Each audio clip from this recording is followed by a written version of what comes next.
draw the skull. We're going to learn the skull from the internal parts. Now, some of the holes that I go through, most of them, okay, come out on the other end. I'm going to be going over it from this perspective. You have to know it from just not only this perspective, but also this perspective, okay? If there's any hole that does not go through the other side, I'll let you know what holes they in fact are, okay? So what we're doing is we're looking at the internal parts of the skull. First thing you always want to do when you're identifying the skull is you want to find a landmark to identify where anterior posterior is. Just like when we were dealing with anatomical position, we always knew that the thumb was lateral. Okay, so we always want to look for the nasal bone. The nasal bone is going to always tell us where anterior is of the skull. So I'm going to leave this right here and say that the nasal bone is here. This is therefore anterior, and this is posterior. Now, everybody gets this hole in the skull correct, usually, on exams because it is a very easy one to remember. Well, there's a word we're going to use for hole, and usually it's a shallow hole, meaning it's very easy to get to on opposite sides. It's called a foramen, okay? And this hole, being that it's the largest, we use the term foramen magnum. Magnum obviously means large. You've heard that term before, so magnum means large. So what's the name of this hole? Foramen magnum. Good. What's it called? Foramen magnum. And it's the same regardless of which way you look at it. So either way you look at it, it's still called foramen magnum. So as you look at it, you know that foramen magnum is going to be a bit more posterior, correct? Here's the nasal bone, more anterior. Foramen magnum is going to be more posterior. So I'm just going to simply draw that here. And what's nice is I'm trying to make this so that you guys get a good idea of how to orient yourself in terms of the skull and anterior, posterior, and whatnot. So, do you have a right arm? Do you have a right arm? Yes. You have a left arm? Yes. Match up pretty well, don't they? Yes. You have a right leg? Yes. You have a left leg? Match up pretty well, don't they? Yes. Great, so that makes things a lot easier because the same thing exists in the skull. If you know one side of the skull, you're inherently going to know the other side. So we cut our work in half. So we only have to worry about one half of the skull because if we know the one side, we're going to know the other side, okay?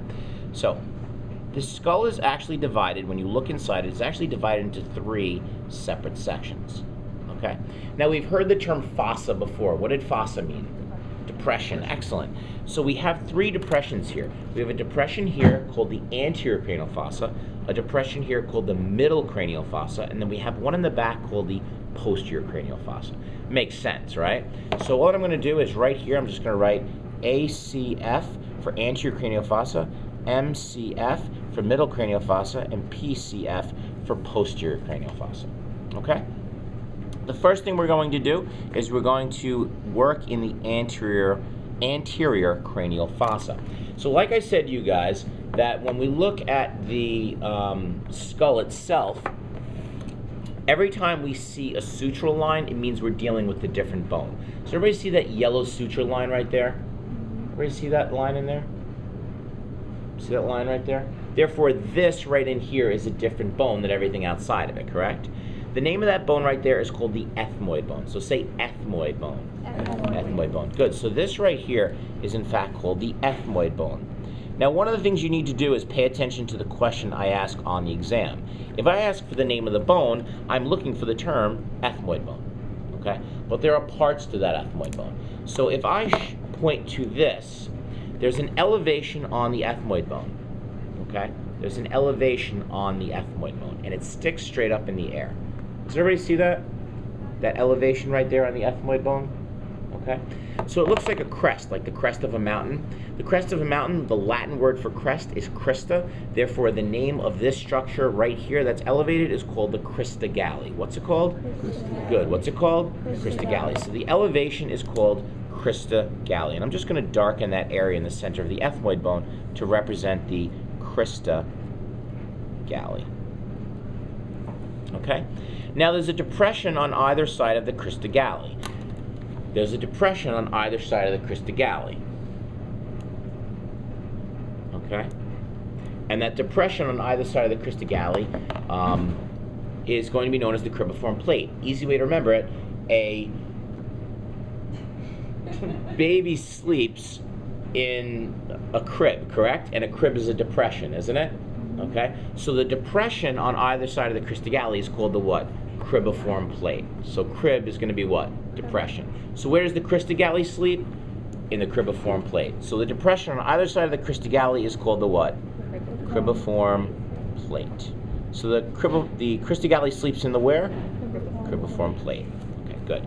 Now, last the last structure we're going to have as we're dealing with the anterior cranial fossa is this hole right here. Now remember that I said a foramen is a shallow hole? Remember I said a foramen is a shallow hole? A canal is an elongated hole. Okay? So this hole right here is an elongated hole.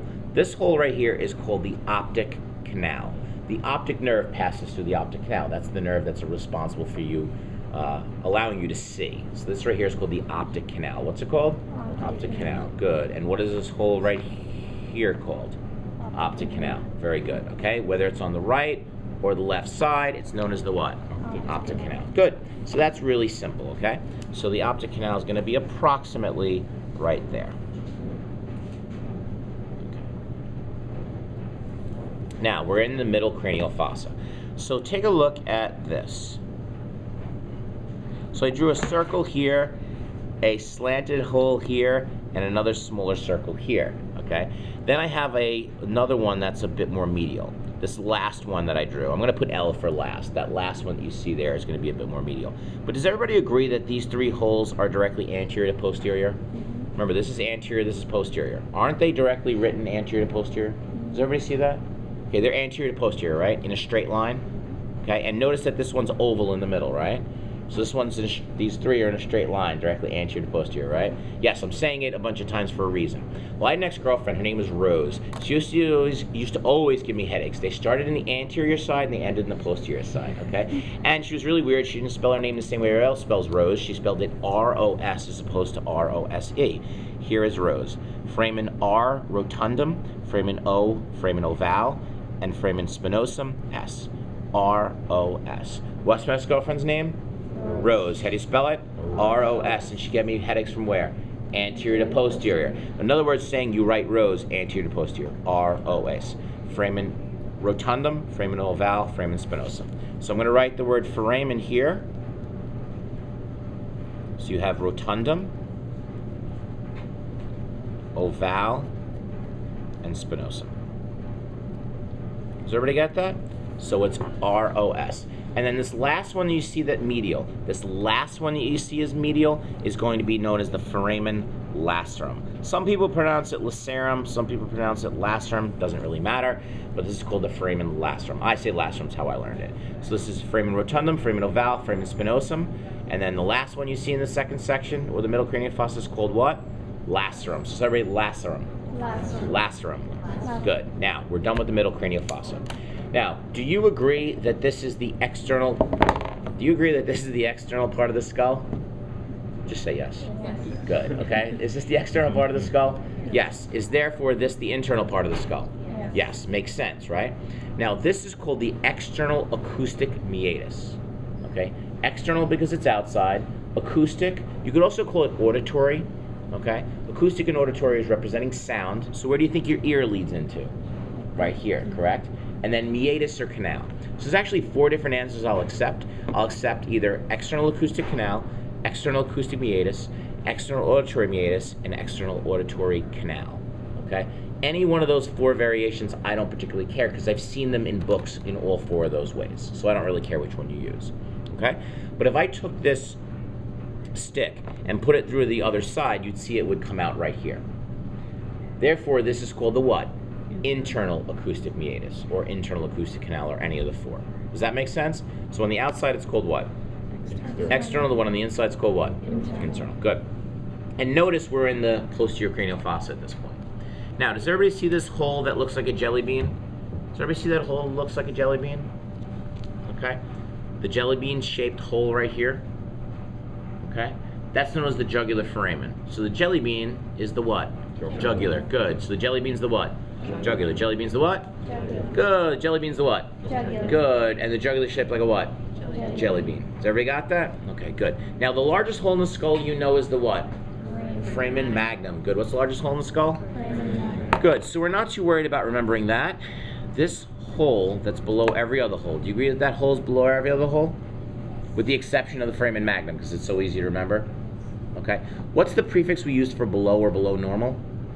Hypo. Good. So this is called the hypo. It's not the reason why it's called it, but this just makes it easier for us to remember. Hypo and then glossal, because the nerve that goes through there is called the hypoglossal nerve, and the hypoglossal nerve Okay? We go to the tongue. Glossal means tongue. Okay? Does everybody understand that? See how it would lead to the tongue? So this, therefore, is called the hypoglossal canal. What's it called? Hypoglossal. What's it called? Hypoglossal. Very good. Okay, so what's the one in the anterior part of the ethmoid that's shaped like a crest? Cristagalli. What's the one shaped like a crest? What's the one shaped like a crest? Cristagalli. What's the one shaped like a crest? Cristagalli. Very good. Okay. And where's the Cristagalli sleep? In the where? Cribriform plate. Where's the Cristagalli sleep? Cribriform. Good. Where's the Cristagalli sleep? Cribriform plate. Very good. What's your ex-girlfriend's name? Rose. How you spell it? R-O-S. Good. She gave me headaches from where to where? Anterior. to posterior. So does that mean you write Rose anterior to posterior? Yes. How do you spell her name? R-O-S. Good. She always gave me headaches from where? Anterior to posterior. Very good. Now, what's the last one you see in the second section that I like to call foramen lacerum? Foramen lacerum. Very good. Okay. So what's the last one you see in the second section? Lacerum. Good. What's the last one you see in the second section? Lacerum. What's the last one you see in the second section? Good. There's a hole on the outside. That's called external acoustic meatus. The one on the inside is called the what? Internal acoustic meatus. What's the one that's shaped like a jelly bean? Jugular. What's the one shaped like a jelly bean? Jugular. What's the one shaped like a jelly bean? Jugular. Jugular shaped like a what? Jelly bean. Is there laughing in A and P? No, there's no laughing in A and P. Jugular shaped like a what? Jelly bean. Jugular shaped like a what? Jelly bean. Which one's shaped like a jelly bean? Jelly bean. Very good. And what's the hole that's below every other hole? Hypoglossal canal. Good. What's the holes below every other hole? Hypoglossal canal. What's the holes below every other hole? Hypoglossal. Good. What's one shaped like crest?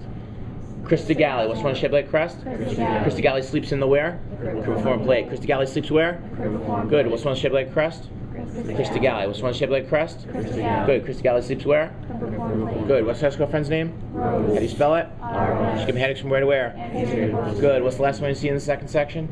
Lacerum. What's the last one you see in the second section? Everybody say lacerum. Lacerum. Say lacerum. Lacerum. Say lacerum. Lacerum. What's the last one you see in the second section? Lacerum. Very good. What's your girlfriend's name? Rose. She gave me headaches from where to where? Anterior to posterior. Do we like her? No. Good. I like you guys. Okay. Stop.